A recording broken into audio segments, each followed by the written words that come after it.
la introducción a una nueva serie de clases que estamos empezando sobre personajes del Antiguo Testamento.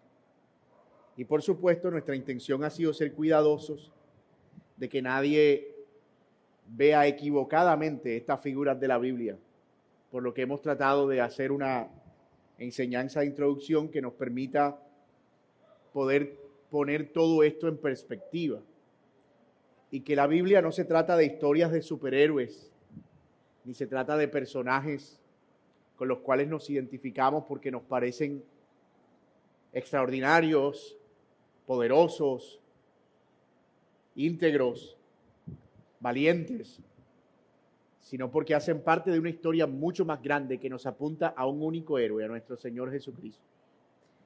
Y estuvimos viendo la semana pasada, si ustedes lo recuerdan, que el Antiguo Testamento precisamente debe verse como una sola historia. Estuvimos viendo también los peligros que enfrentamos cuando no vemos el Antiguo Testamento desde la perspectiva correcta y cuando en lugar de ver la obra de Cristo nos enfocamos en las virtudes de los personajes. También vimos el peligro que eso representa porque estos personajes no fueron perfectos. A pesar de que hicieron grandes proezas y grandes hazañas, ellos no fueron perfectos. Su vida no fue perfecta. Y que el mensaje en cuanto al Antiguo Testamento no se trata de sé como Jacob, sé como David, sé como Abraham, sino en definitiva cómo eso nos ayuda y nos apunta a ser como Cristo. Hoy vamos a continuar con eso. Nuestros hermanos en multimedia tienen unas gráficas que nos van a apoyar o que nos van a ayudar para que podamos tener alguna guía visual, porque vamos a estar necesitando de una guía visual hoy, precisamente porque quiero que en la medida de lo posible podamos no solo asimilar los conceptos, sino también, ojalá, memorizarlos.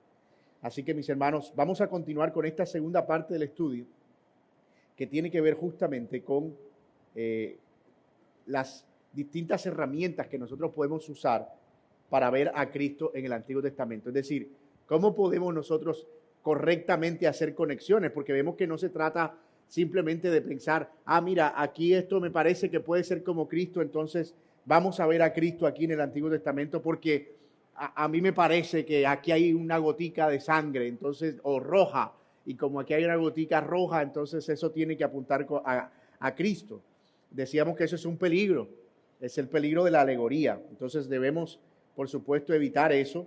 Y vamos a ver distintas herramientas, empezando por, déjenme que me ubique aquí, que creo que se me perdió algo, que estoy a punto de encontrar. Un segundo. Perfecto. Muy bien.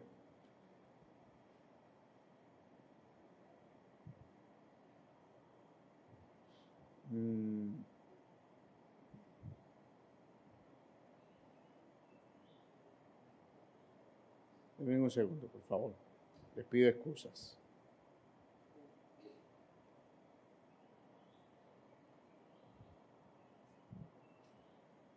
Ahora sí.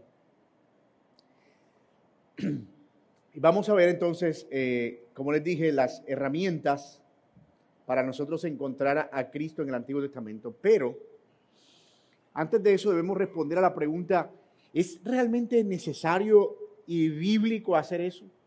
Es decir, ya vimos que es importante a nivel de interpretación y que es importante incluso a nivel del provecho que podemos sacarle a las Escrituras, pero ¿de dónde surgió esa idea al fin y al cabo? ¿Es una idea solo de una corriente que, digamos, es mucho más inclinada al estudio de la Biblia? ¿Es opcional? ¿O simplemente podemos dejarlo como a criterio de cada predicador? No, lo que pasa es que algunos ven a Cristo y otros definitivamente deciden saltárselo y ambos están bien porque ambos están viendo la Biblia. Entonces yo quiero proveerles, antes de ver las herramientas, la base bíblica para este enfoque, el por qué bíblicamente es apropiado. Ya les mostramos la clase pasada, Lucas, el capítulo 21 de Lucas, verso 24, donde se habla de los discípulos en el camino a Emaús y cómo el Señor Jesucristo les mostró a través de las Escrituras todo lo que ellas decían de Él. Gracias, mi hermano. Lucas 24, 27. Pero noten también allí mismo en el Evangelio que la enseñanza del Señor Jesucristo giró alrededor de la idea de verlo en todas las Escrituras. Es decir, el mismo Señor Jesucristo enseñó sobre la importancia de esto. Dice Lucas 24:4, era necesario que se cumpliese todo lo que está escrito de mí en la ley de Moisés, en los profetas y en los salmos, que decíamos que era una forma de resumir todo el Antiguo Testamento de la época. También en Juan 5:39 leemos, escudriñen las Escrituras porque ellas son las que dan testimonio de mí. Pregunta, ¿cuáles eran las Escrituras en los días del Señor Jesucristo? El Antiguo Testamento, evidentemente el Nuevo Testamento, todavía Pablo ni siquiera se había convertido, o sea que por lo menos la mitad del Antiguo Testamento no existía por simplemente línea de tiempo. Así que el Señor se está refiriendo exclusivamente a las Escrituras del Antiguo Testamento y Él está diciendo, todas ellas dan testimonio de mí. En Juan 5:46 dice el Señor, si creen o si creyeran a Moisés, me creerían a mí, porque de mí escribió él. ¿Cómo así? Si creyeran en las Escrituras de Moisés, que escribió Génesis, Éxodo, Levítico, Número y Deuteronomio, me creerían a mí porque de mí escribió él.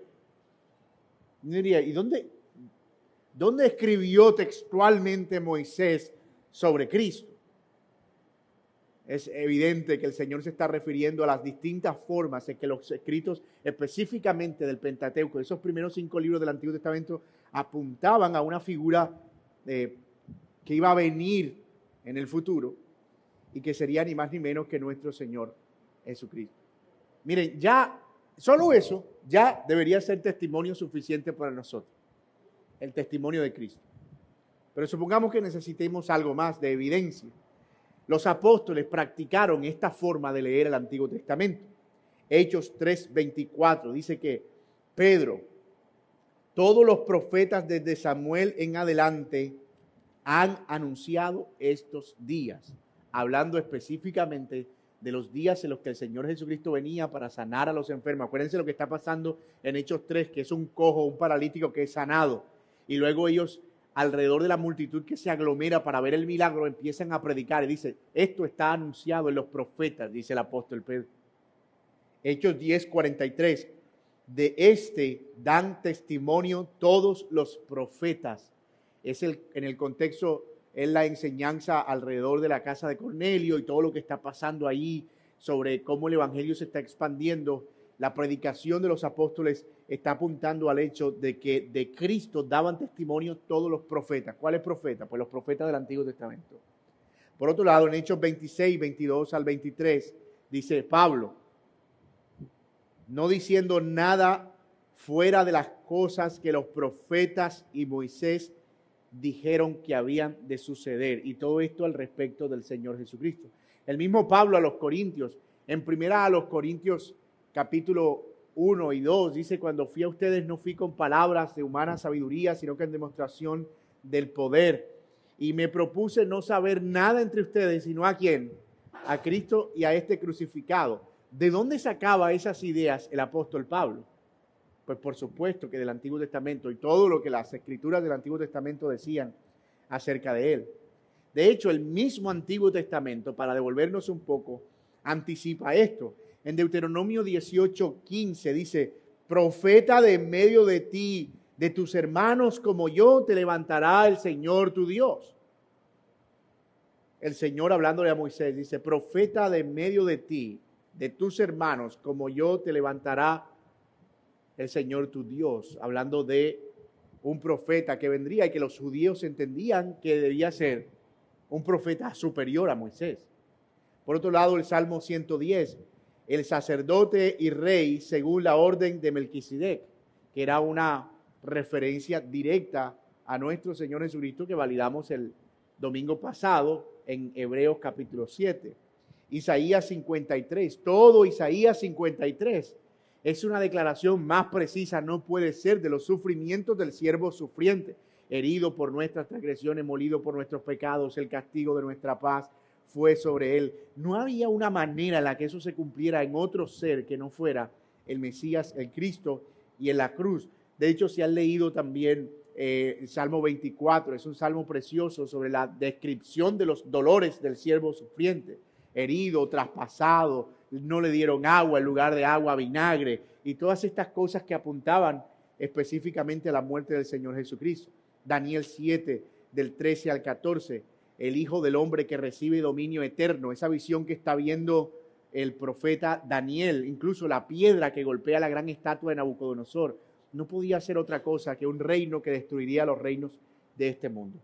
Pudiera quedarme aquí el resto de la clase, pero no es el propósito. Simplemente quiero persuadirlos de que la idea de ver a Cristo en el Antiguo Testamento y como el tema central de toda la Biblia no es una idea como de una corriente de pensamiento cristiano.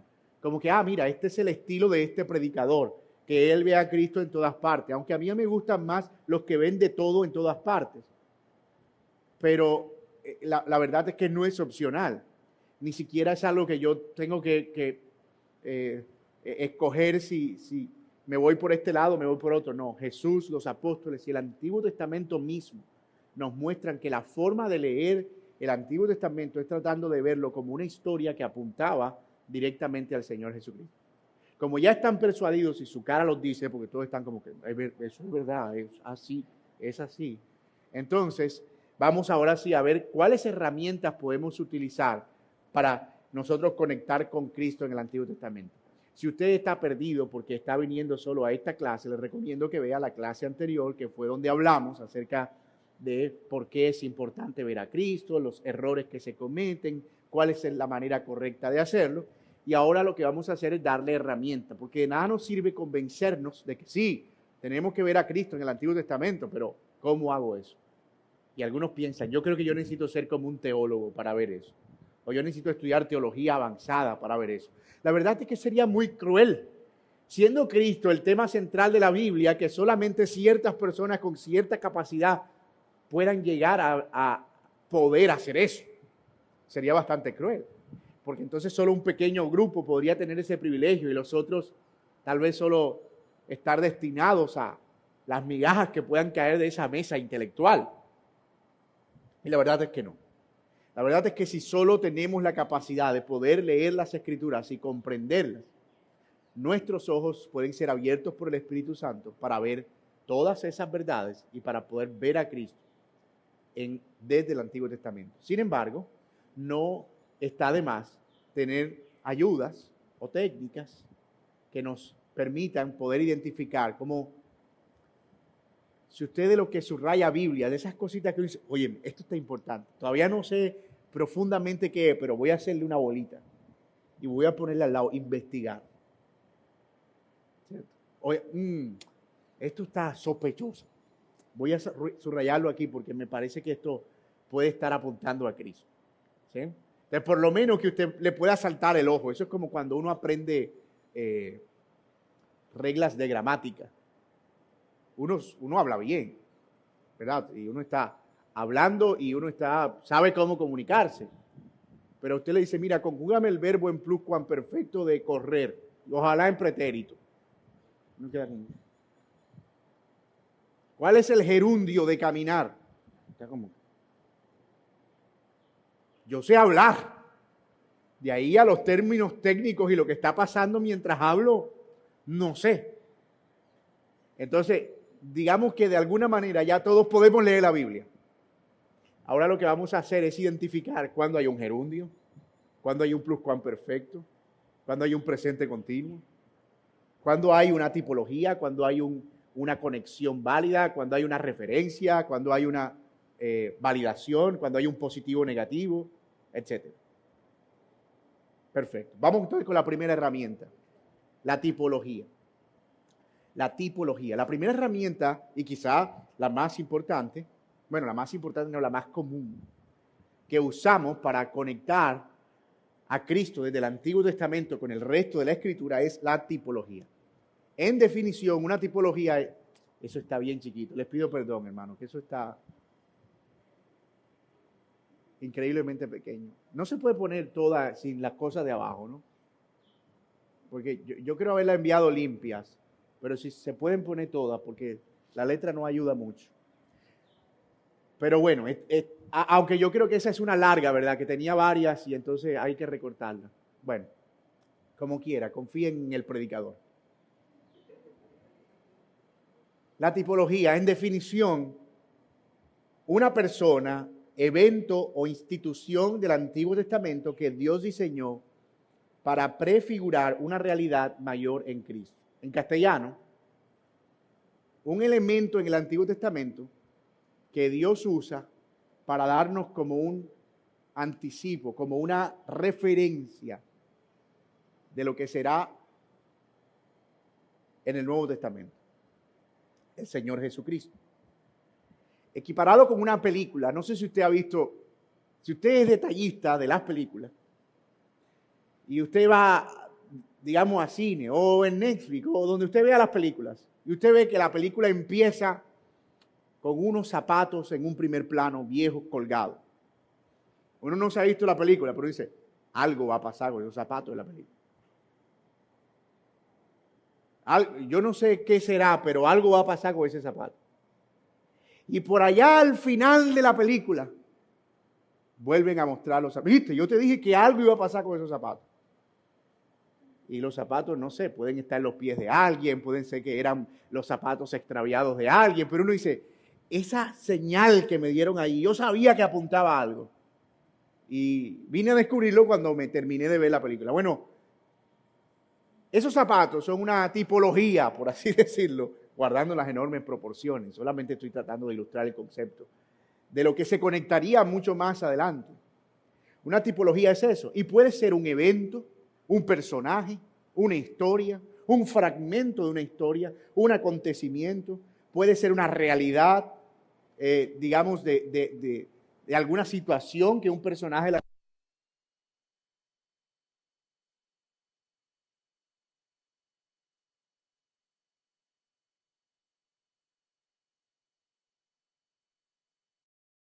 Adán. Antetipo, es decir, lo que lo cumple, el postrer Adán. La validación o la referencia bíblica, Romanos 5:14. En Adán todos mueren, pero en Cristo todos son vivificados. Primera a los Corintios capítulo 15, verso 45, donde se hace otra vez otra referencia a que en Adán todos mueren, pero en Cristo todos somos resucitados. Adán es quizá el tipo de Cristo más evidente que tenemos en la Biblia. Por la muerte de un hombre entró el pecado, pero también por la muerte del postrer Adán entró la vida. De hecho, es tan clara la referencia que a Cristo se le dice el postrer Adán. Esto es como el Adán que vino después, el verdadero, el que cumple lo que debió cumplir Adán en el huerto, ser el representante federal de toda la humanidad y ser el padre de los hijos de Dios en el sentido humano. Entonces, Cristo termina siendo el antetipo perfecto de Adán. Otro, el Cordero Pascual. Es muy obvia esa, ¿verdad? En el Antiguo Testamento, cada vez que usted vea la referencia a Cordero Pascual, uno inmediatamente apunta ¿a dónde? A Cristo. Primero a los Corintios 5:7. Cristo es nuestra Pascua, nuestro Cordero, que ya fue sacrificado. Otro, el maná. En el Antiguo Testamento, que el pueblo recogía y que debía consumirlo enseguida, no guardarlo porque se dañaba.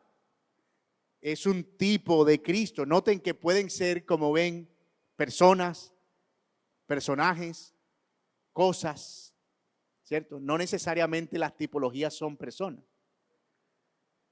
El maná es un tipo de Cristo. ¿Y quién valida eso? Pues el mismo Señor Jesucristo. Él dice, yo soy el pan de vida que descendió del cielo, o yo soy el maná de vida que descendió del cielo. Entonces, no es como que nos inventamos eso.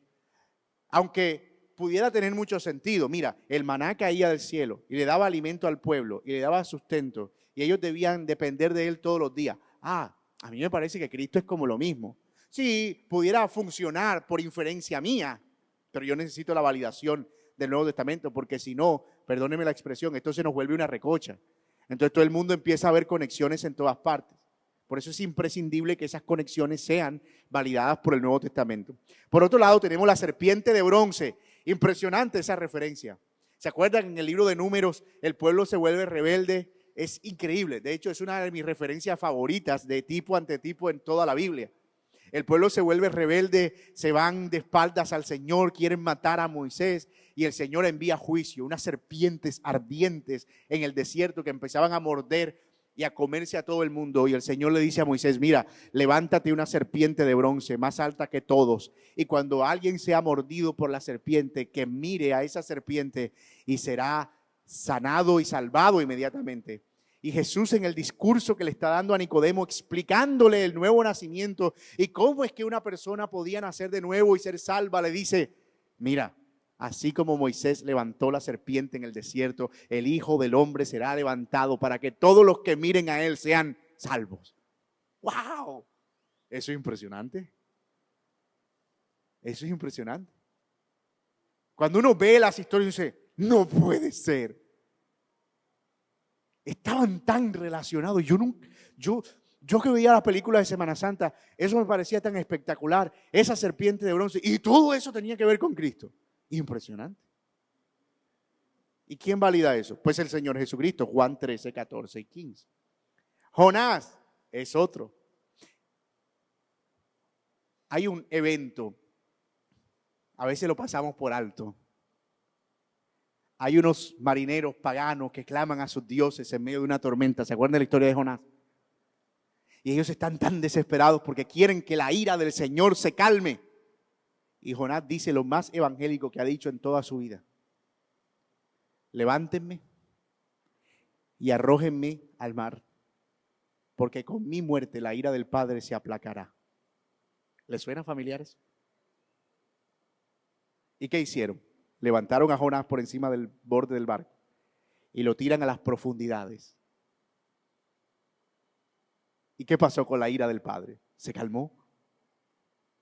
Yo podría haberme inventado eso, pero el Señor Jesucristo hizo la conexión directa. En Mateo 12, 14, Él dice, como Jonás estuvo 3 días y 3 noches en el vientre del gran pez, así el Hijo del Hombre también habrá de resucitar. Es decir, el Señor está conectando esa serie de eventos con el hecho de que todo lo que había acontecido para traer salvación a esos marineros paganos es exactamente lo que el Señor estaba haciendo para traer salvación a la humanidad.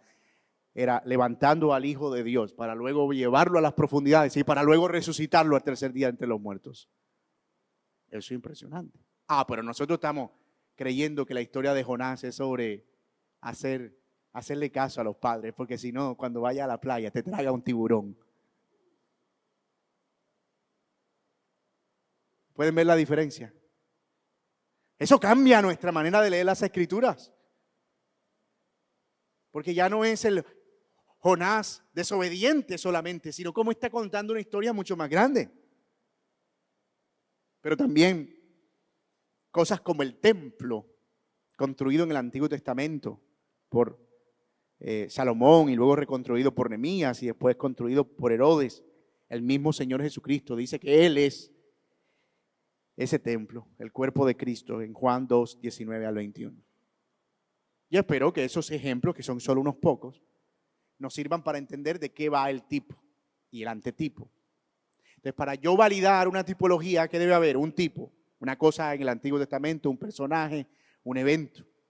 ¿Qué necesito? Un antetipo, un cumplimiento en el Nuevo Testamento. Y luego, ¿qué necesito? Una referencia. ¿Cómo valido eso en las Escrituras?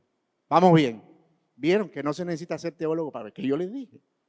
Es que la palabra tipología suena como que, uy, no, eso es el gerundio del presente perfecto y del pluscuamperfecto. Eso es como muy complejo. No. Un evento, una equivalencia en el nuevo y una validación. Y ya tenemos una tipología. Vamos bien. Vamos con la segunda herramienta entonces, la profecía cumplida. Esta es mucho más fácil. Profecía cumplida. Eso es una profecía en el Antiguo Testamento sobre Cristo que se cumple en el Nuevo Testamento. Eso no es tan difícil. Ponga lo que Mariano necesita tomar la foto. Tienen a Mariano ahí armado con el celular y Mariano está, ahora sí, ahí está Mariano. Lo que pasa es que ustedes no vieron lo que yo vi. Él tiró el viaje con alma y vida cuando apareció la imagen. y se la quitaron. Ellos no le hagan eso a Mariano. Profecía cumplida. Definición. Predicciones explícitas del Antiguo Testamento que encuentran cumplimiento específico. Y noten que hago énfasis en la palabra específico. En Cristo Jesús. O sea, no se puede cumplir en otra persona. Solo en Cristo Jesús. Un ejemplo de eso, la fórmula que usa Mateo, que la usa muchísimo, por cierto, para que se cumpliese lo dicho por el profeta. ¿Por qué Mateo la usa? Porque Mateo escribe a una audiencia judía y esa audiencia judía necesitaba entender un concepto claro, el concepto de que el Mesías vendría, pero no vendría como ellos lo esperaban.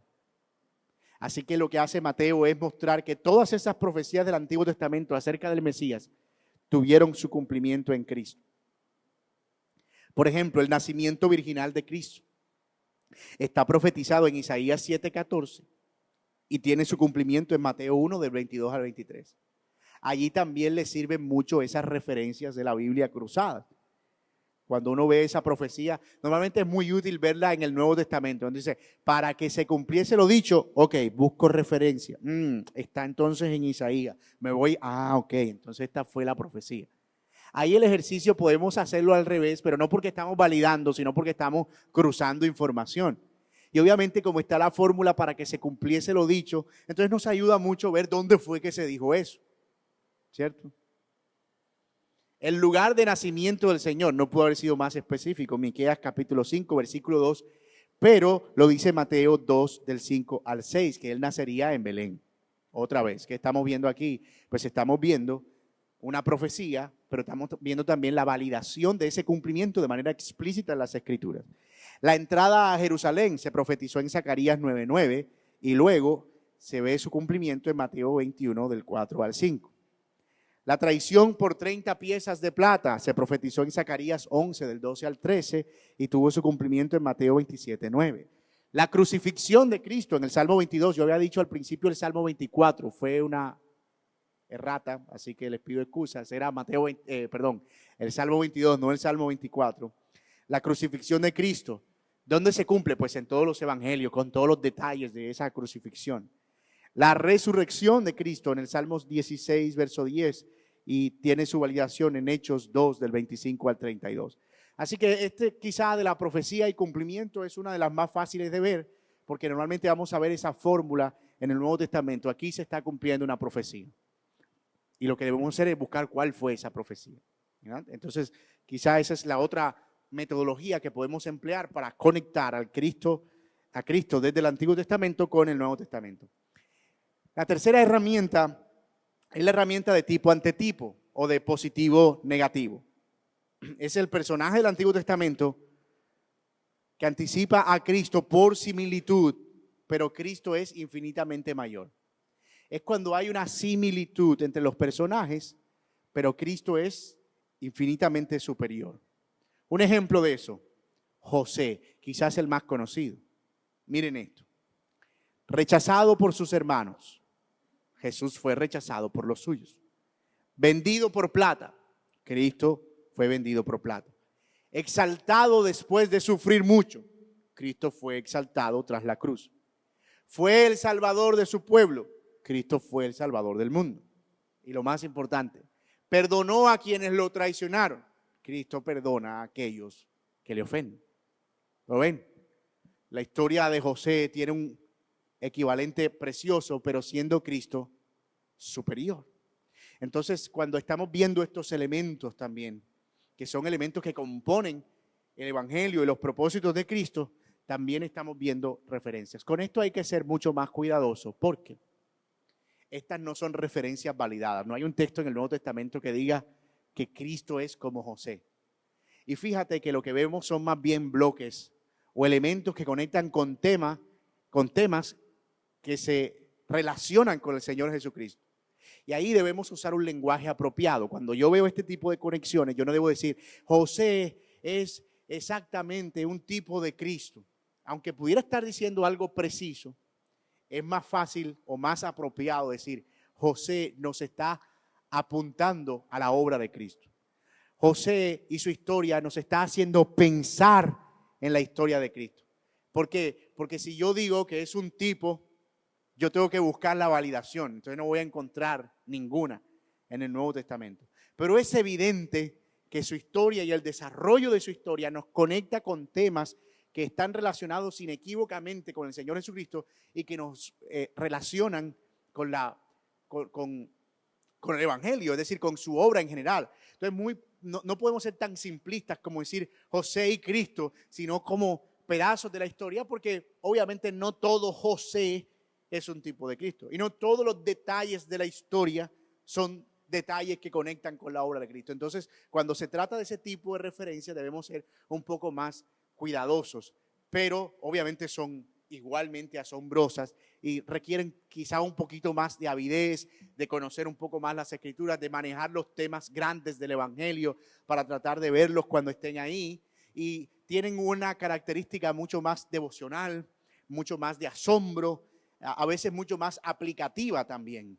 Y uno la ve mucho más claramente cuando la ve con los lentes del Señor Jesucristo. Cuando se ven con los lentes del personaje se ven medio borrosas.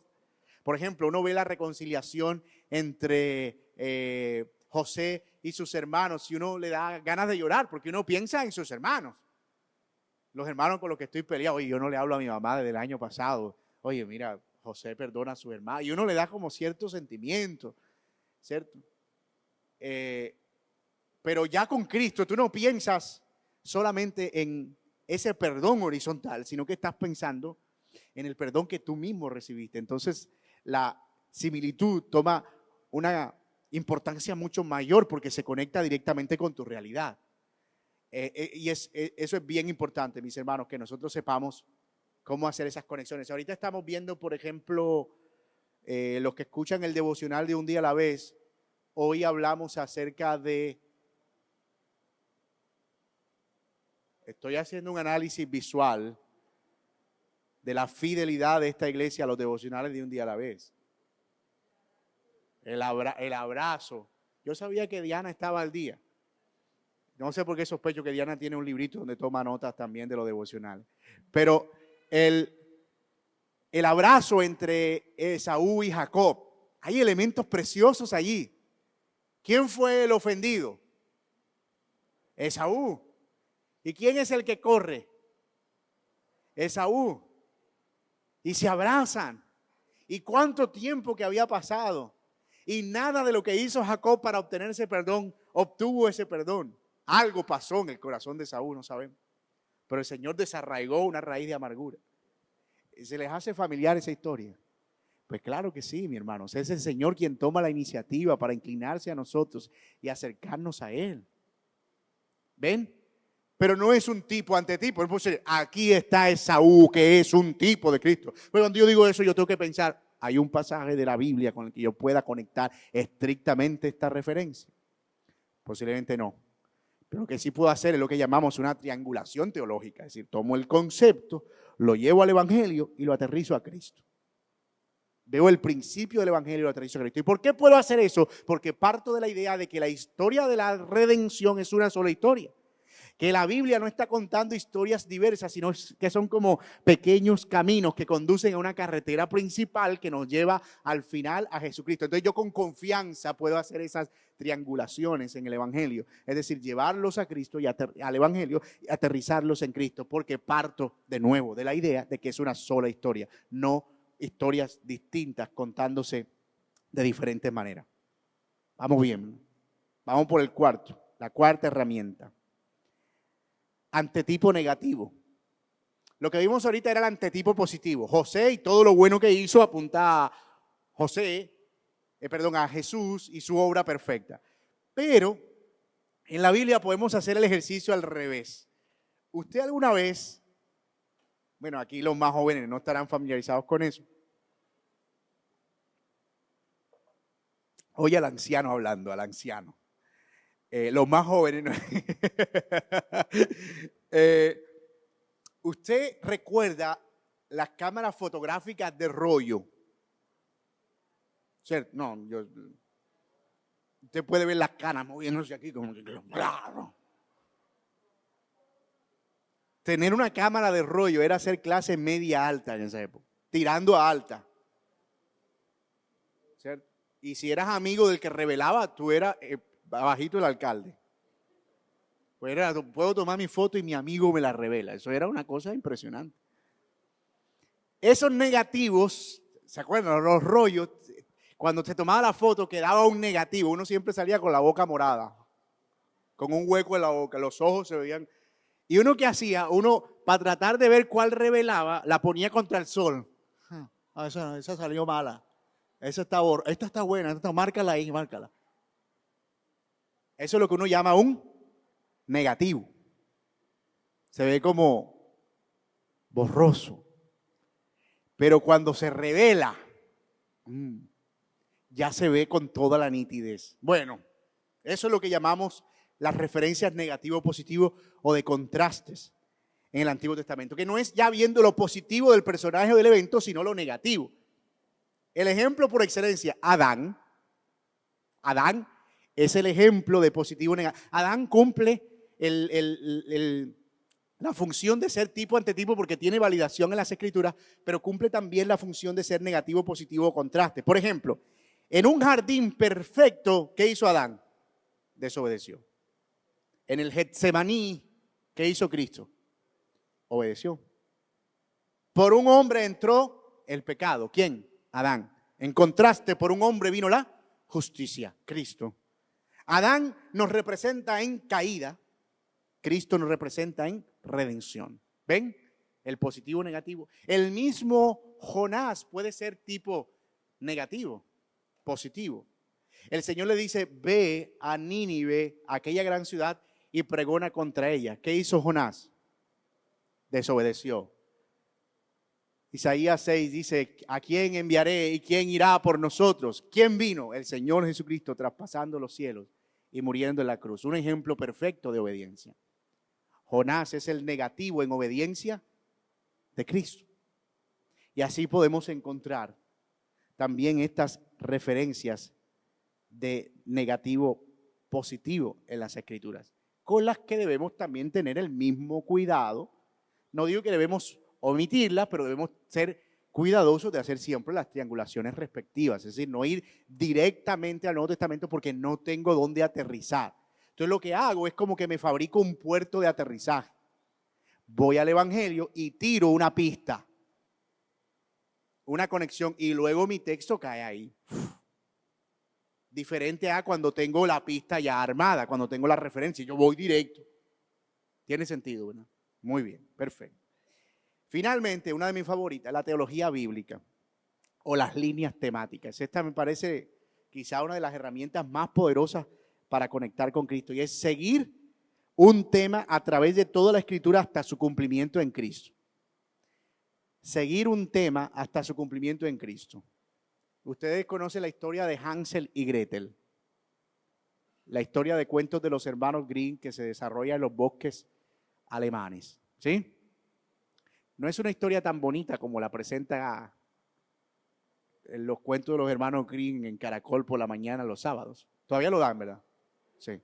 Es un clásico, que no muera, no hay que dejar morir eso. Eso es patrimonio nacional.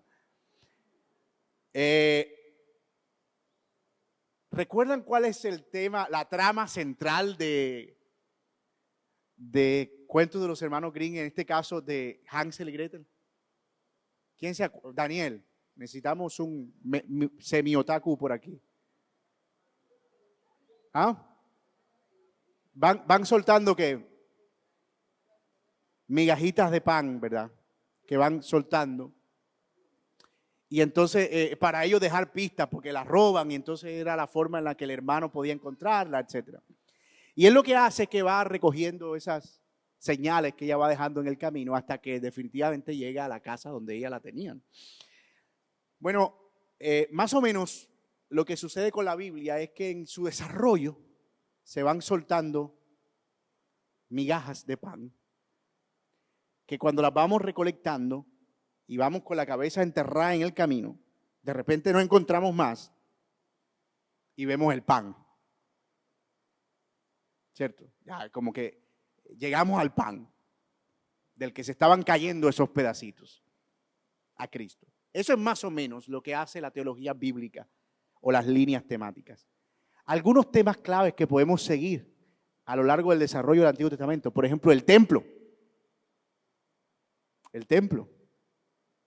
El Edén era el lugar donde el pueblo de Dios habitaba y alrededor del Edén adoraban. Funcionó como su templo en su momento. Luego el pueblo de Dios tuvo un Edén portátil. Ustedes saben que el tabernáculo era justamente un Edén portátil.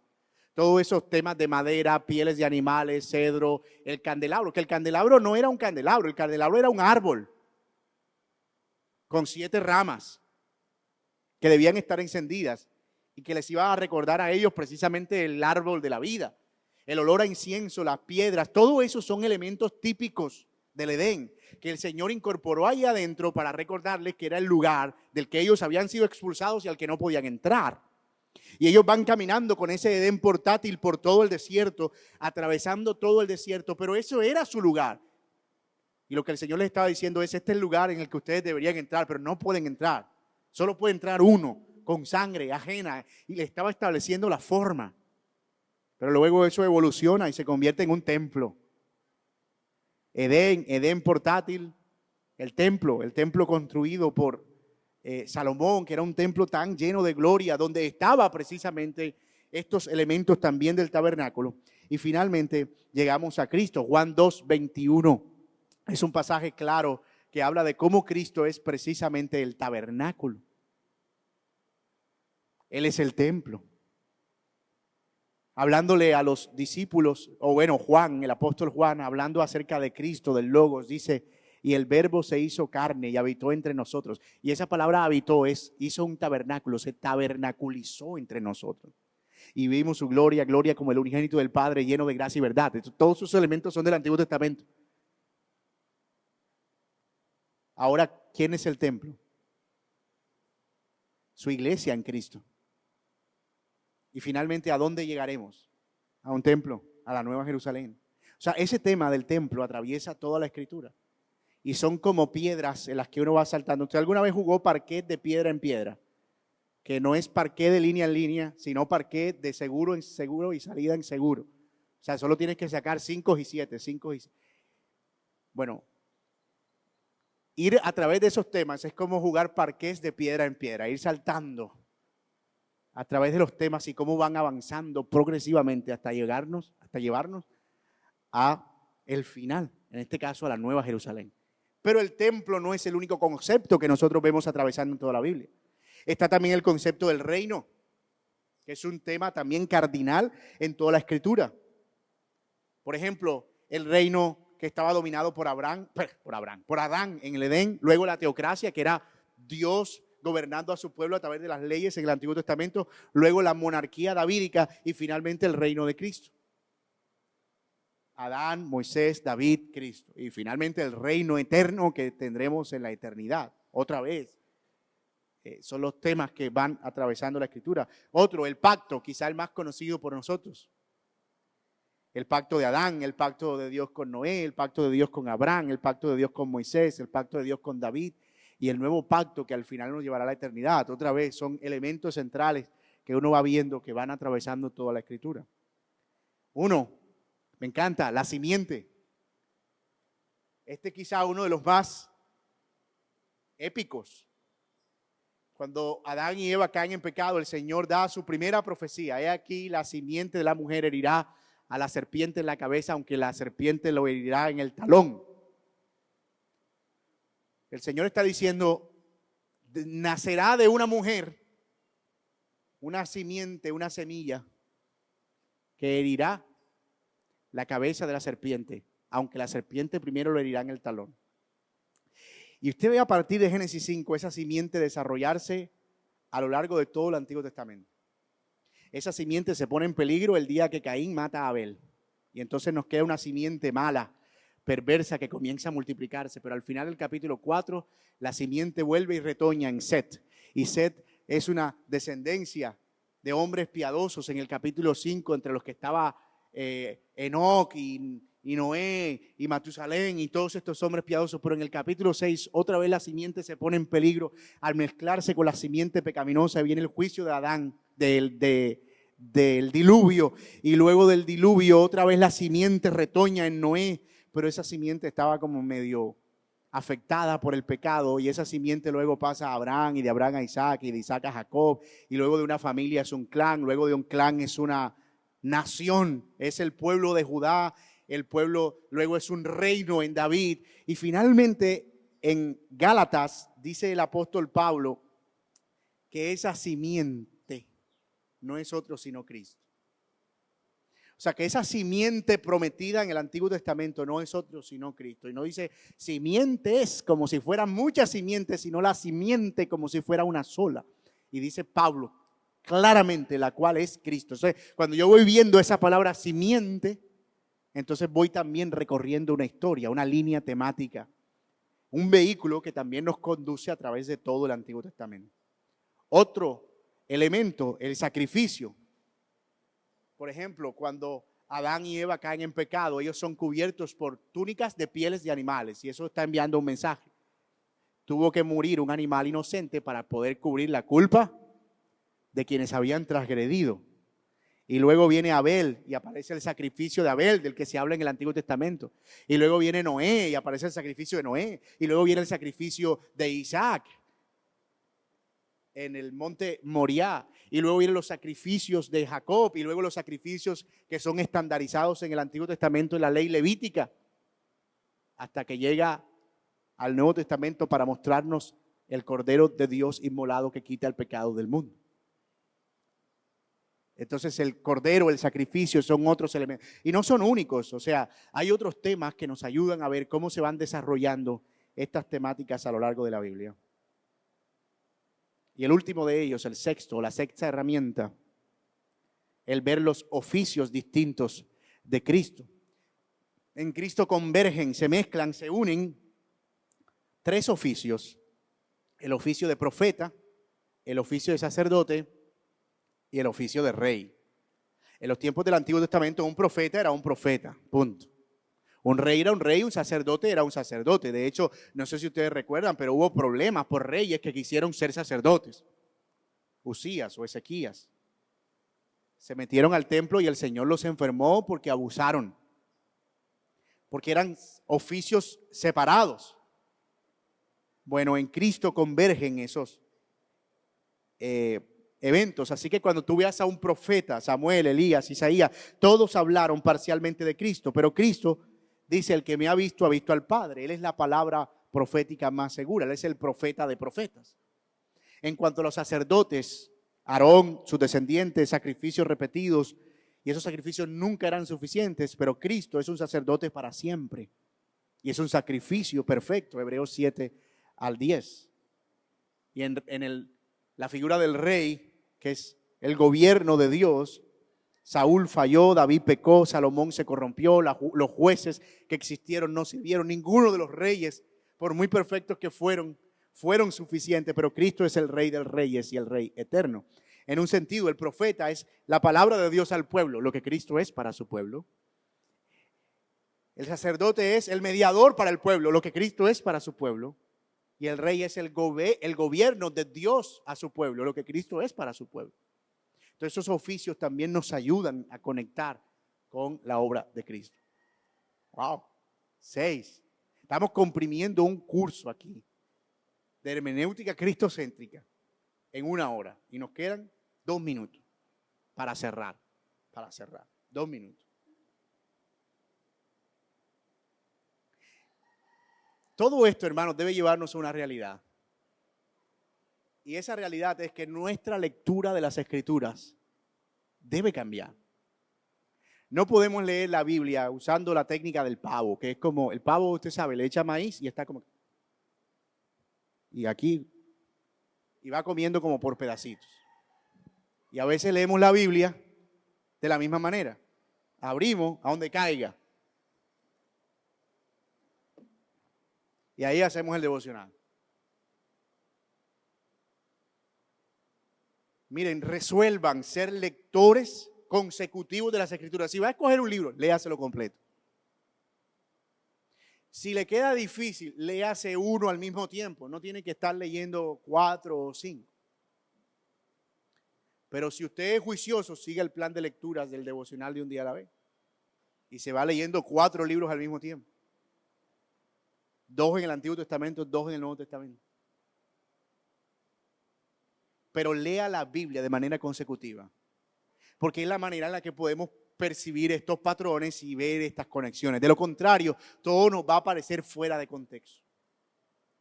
Por otro lado, además de leer las Escrituras, debemos leer las Escrituras con la historia de redención en mente, sabiendo que cada texto, historia, está apuntando a una historia mucho más grande, que pertenece a una historia mucho más grande. Y hacerme la pregunta, ¿cómo encaja este libro en la historia de redención?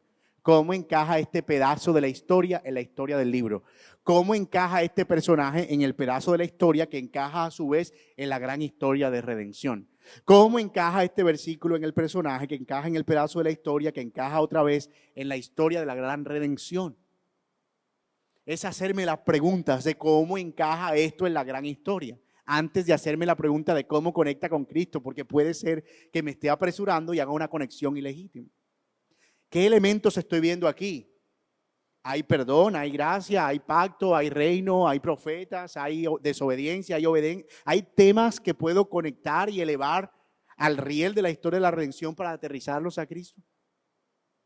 Entonces, esta perspectiva cambia nuestra forma de leer las Escrituras. Y la cambia no para hacernos más inteligentes, la cambia para llenarnos más de asombro por el Señor Jesucristo. A veces las Escrituras se hacen aburridas porque pareciera que estamos leyendo historias completamente sueltas. Y muchas personas dicen, es que no entiendo la Biblia. Claro, porque no entiende su tema central. Pero no es lo mismo cuando tú tienes una idea central y luego vas a la historia y entonces empiezas a conectar los elementos de, claro, con razón. Y no había entendido eso de cómo Abel fue sacrificado, pero mira aquí Hebreos dice que él fue, claro, es que él era una simiente. Eso es muy claro para mí. Que el cordero, que por qué ese montón de sacrificios. Pero que aquí dice que todo eso era una sombra que apuntaba al Señor Jesucristo. Con razón. Nosotros ya no ofrecemos sacrificios hoy en día. Y eso termina produciendo una mayor devoción por Cristo y un mayor provecho por parte del Espíritu Santo para nuestras vidas espirituales. Porque entre más de Cristo hay en nosotros, más santos somos, más fieles somos, más devoción tenemos y más anhelo por la eternidad se produce. Así que mis amados hermanos, que Dios nos ayude. Me he robado 2 minutos, que fueron los 2 minutos de silencio que tuvimos por la pérdida del micrófono. Pero yo espero que estas ideas puedan quedar en nuestros corazones y que definitivamente nuestra lectura de las Escrituras sea diferente. Que en todo tiempo procuremos ver a Cristo en todas las Escrituras. Señor, gracias, porque todas las Escrituras hablan de ti, porque eres el Rey, el sacerdote, porque eres el profeta perfecto. Y gracias, Señor, porque nos has dado tu palabra y al Espíritu Santo para poder entenderla.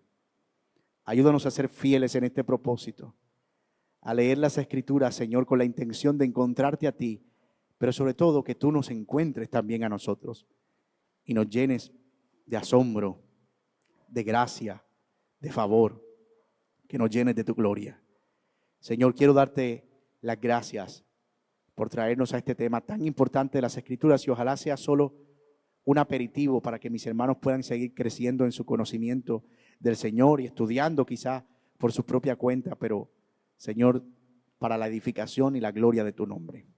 Te damos gracias en el nombre de nuestro Señor Jesucristo. Amén y amén.